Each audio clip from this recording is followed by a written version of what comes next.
Fréquence protestante. Fréquence protestante.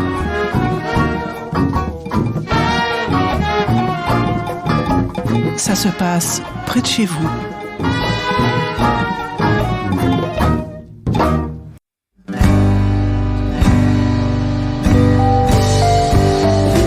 La main sur le volant. Bonjour à tous et bienvenue dans ce nouvel épisode de Ça se passe près de chez vous. Je suis Amélia Porret et avec moi dans le studio de Fréquence protestante, un auteur, compositeur et interprète parisien qui fait son retour musical avec un nouvel album. Je vis dans un drôle de Far West. Bonjour Emmanuel Lo, ou plutôt Manulo qui est votre nom de scène. Bonjour Manulo, oui, comme disent souvent les protestants, mais sinon on peut dire Manulots aussi. Mais je sais que dans les fiefs protestants, on va prononcer ça Lo.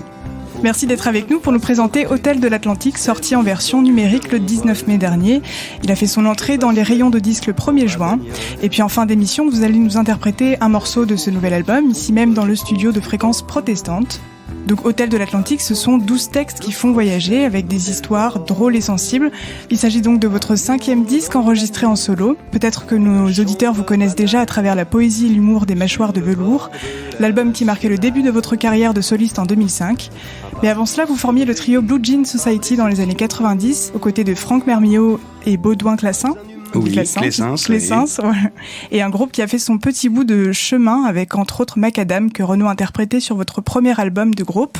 Et puis je ne peux pas terminer cette présentation sans préciser à nos chers auditeurs que vous menez une double vie, car vous êtes en parallèle professeur des écoles à Paris depuis 1 an, il me semble. C'est ça, tout neuf, ouais. Je suis un professeur des écoles tout nouveau, pas jeune mais tout nouveau. Aujourd'hui vous sortez donc Hôtel de l'Atlantique après 5 ans de pause. Est-ce que vous pouvez nous raconter comment ce projet a mûri au fil du temps et d'où part votre inspiration ? Oui, alors tout d'abord une petite précision, il n'est pas dans les bacs.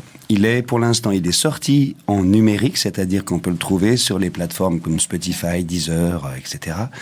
Et on peut l'acheter aussi physiquement, mais pas chez les disquaires. On peut le trouver physiquement sur mon site ou ensuite il est envoyé par la poste. Donc on ne peut pas le trouver à la Fnac. On ne peut pas le trouver à la Fnac. Par contre, si vous allez sur le site manulots.fr, sur la page d'accueil, on voit comment on peut soit se procurer le disque, soit l'écouter sur les plateformes.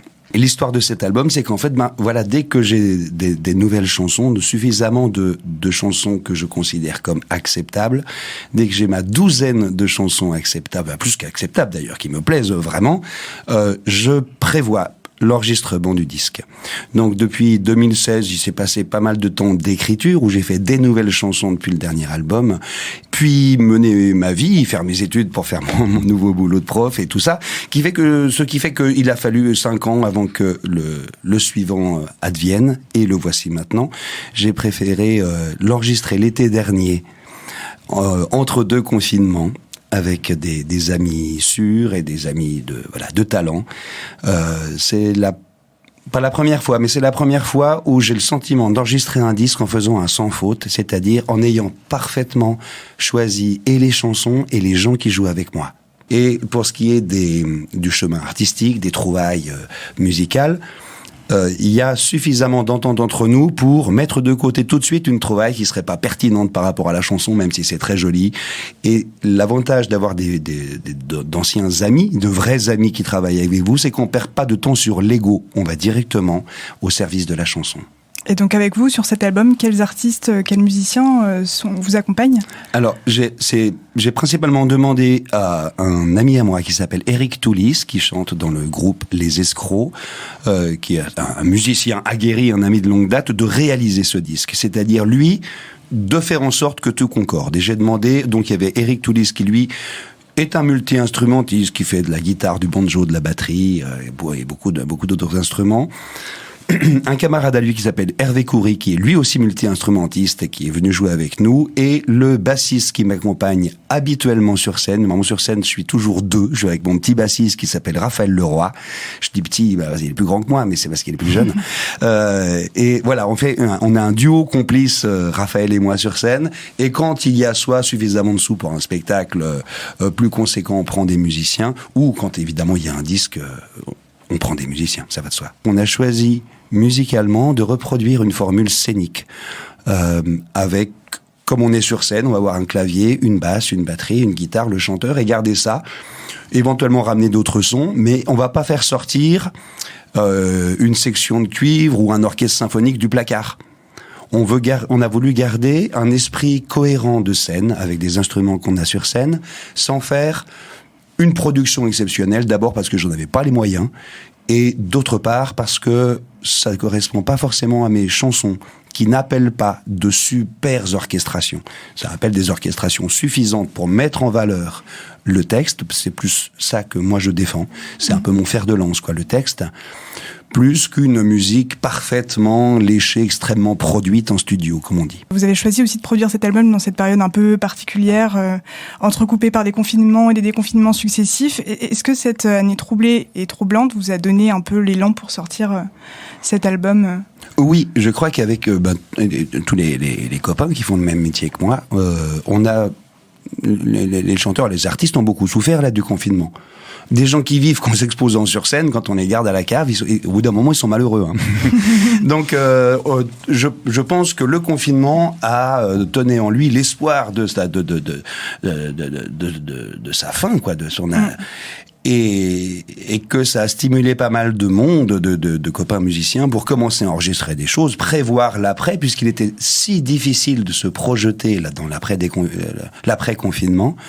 Ça a été beaucoup rêvé. Mais maintenant que le déconfinement arrive, je pense que il va être de plus en plus difficile de trouver des salles, des ventes prises d'assaut, quoi. C'est ça, c'est un peu un album du déconfinement, en fait. C'est ça, c'est l'album du déconfinement. Hôtel de l'Atlantique, c'est le titre de votre album, mais aussi l'un des morceaux dans lequel vous décrivez avec tendresse un lieu, un peu comme un souvenir. Pourquoi vous avez choisi ce titre pour cet album et qu'est-ce que ce lieu évoque pour vous ? Alors, Hôtel de l'Atlantique, c'est une chanson qui est née d'une anecdote que j'ai vécue. J'étais dans un hôtel, restaurant un peu chic, et je me souviens du bar où se jouait un clarinettiste que personne n'écoutait. Ça me faisait de la peine pour lui. Je sais ce que c'est que de jouer. On a besoin d'être écouté. Quand on joue devant les gens et que personne vous écoute, c'est dur pour. Et je voyais ce clarinettiste que personne n'écoutait. Et comme j'étais au bar avec ma guitare à côté de moi, dont je ne me sépare pas, il a remarqué que j'étais musicien. Alors on s'est échangé quelques œillades. Et j'ai senti que cette complicité lui faisait drôlement plaisir. Et je le comprends bien parce que quand on est tout seul face à très peu de clients dans la salle qui ne vous écoutent pas, c'est un peu sordide. Donc, j'ai raconté cette scène-là dans la chanson, et je l'ai choisie comme titre parce que dans les 12 chansons du disque, il y a beaucoup de galeries de personnages et de mouvements, de voyages. Ça se déplace et se passe sur d'autres continents. Enfin, il y a beaucoup de choses qui bougent. Et l'idée de l'Hôtel de l'Atlantique en titre me plaisait parce que l'hôtel, c'est un peu le lieu de passage des anonymes. Donc toute ma galerie de personnages était cohérente par rapport à un hôtel, et l'Atlantique ouvre sur le voyage. Donc pour moi, ce titre évoquait une idée dans laquelle pouvaient se loger les 11 autres chansons. Votre écriture, elle est teintée d'humour, elle est légère, et puis il y a une dimension un peu plus sociale, notamment avec La Clocharde. Est-ce que votre musique, elle est le vecteur d'un message ? Ça, je pense que oui, ça peut l'être, ça doit l'être. En tout, mes références, mes inspirations, on regroupe pas mal de chanteurs qui, à l'époque, qu'on disait engagés. Des chanteurs qui se sentaient le besoin, là, qui sentaient la nécessité de porter un message dans les chansons. Il y a Renaud, Brassens aussi, on porte des messages, pas directement politiques, pas si frontaux que ça, mais la chanson transmet un propos, une idée, un message. J'étais inspiré par ces gens-là, j'ai baigné dans cette chanson-là, donc c'est important pour moi, mais je le fais différemment d'autres fois. J'aime bien que mes chansons racontent quelque chose. J'ai besoin qu'il y ait un propos, que ce soit pas creux, quoi. Pas que ce soit futile, mais je le fais moins frontalement qu'autrefois, et plus qu'un engagement, qu'une critique politique, je dirais que ce sont des critiques sociétales. C'est plus une observation de la société avec un peu de recul, d'humour, pourquoi pas un petit peu d'ironie, mais c'est plus ça qu'un message politique. J'ai plus une critique sociétale. D'observateurs, voilà, je brosse des portraits. On est tous des auteurs, compositeurs, interprètes, enfin tous, ces gens-là, mais c'est très difficile d'être les trois. C'est très difficile d'être un bon compositeur, un bon auteur et un bon interprète. C'est très rare. Moi, je sais que mon talent est plus présent dans l'auteur. C'est ce que j'ai poussé le plus loin. On chante, et beaucoup de chanteurs chantent mieux que moi, ou jouent mieux que moi de la guitare ou de la musique plus belle, mais au niveau de l'écriture, en tout cas, je pense avoir trouvé ma personnalité, j'ai trouvé une originalité, je ne copie personne. Même si j'ai été inspiré par des gens qui avaient à cœur de servir un propos. Oui, puis on sent un peu dans votre musique un brassage de différentes influences, justement. Et quels sont les artistes qui vous inspirent aussi de ce côté-là Musicalement ? Musicalement, oui.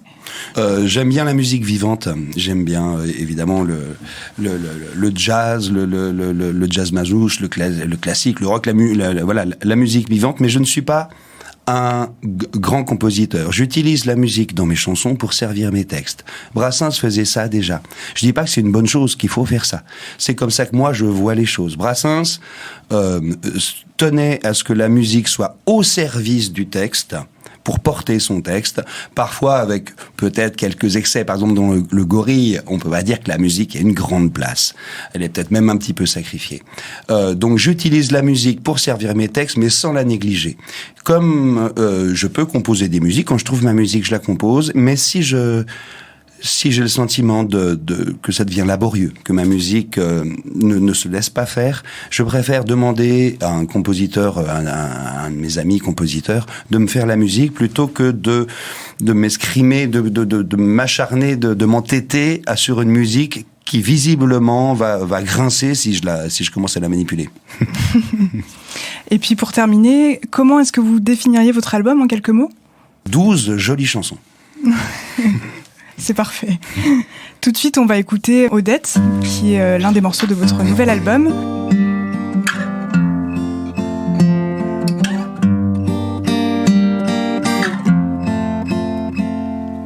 Tu n'as pas si bien dommage le prénom de ton visage, mais que s'est-il donc passé dans leur tête? Pris de court pour ton baptême, tes parents qui pourtant t'aiment ont inscrit sur le registre Odette. Bien trop belle pour ce nom poussiéreux. Demoiselle, tu méritais mieux. Héloïse, Natacha, Virginie, Rebecca, ou Pauline, ou Roxane, Julie, ou Zoé, Justine, ou juste Jeanne, Mélissa, Clémentine, Vanessa, Églantine, Camélia, Amandine. C'est ainsi, c'est un peu bête, on se fait plus discrète quand on se prénomme Odette. C'est étrange à quoi ça tient, la fortune, le destin. C'est vrai qu'il vaut mieux s'appeler Cléopâtre pour mettre à genoux César, changer le cours de l'histoire, pour que tout un peuple t'idolâtre. Toi, si forte, affublée de si peu, mon Odette, tu méritais mieux. Aliénor, Victoria, Léonore, Dalila, Eugénie, Catharine, Marie Bérangère, Hélène ou Joséphine, Salomé, Bérénice, Isabelle, Eurydice, Andromaque ou Isis. Toi t'es même pas dans le Larousse, personne te souhaite ta fête le jour de la Sainte Odette. Tu as l'éclat, le talent pour inspirer les plus grands, pour affoler les auteurs, les poètes. Même si pas un prix Goncourt n'a pris le risque à ce jour de nommer son héroïne Odette, tu mériterais pourtant, ma belle, le prénom d'une chanson éternelle.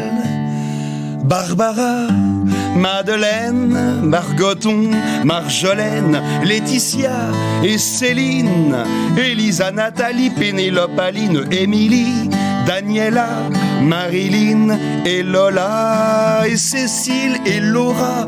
Tu n'avais pas de chanson, c'est aujourd'hui chose faite. Celle-ci est pour toi, Odette.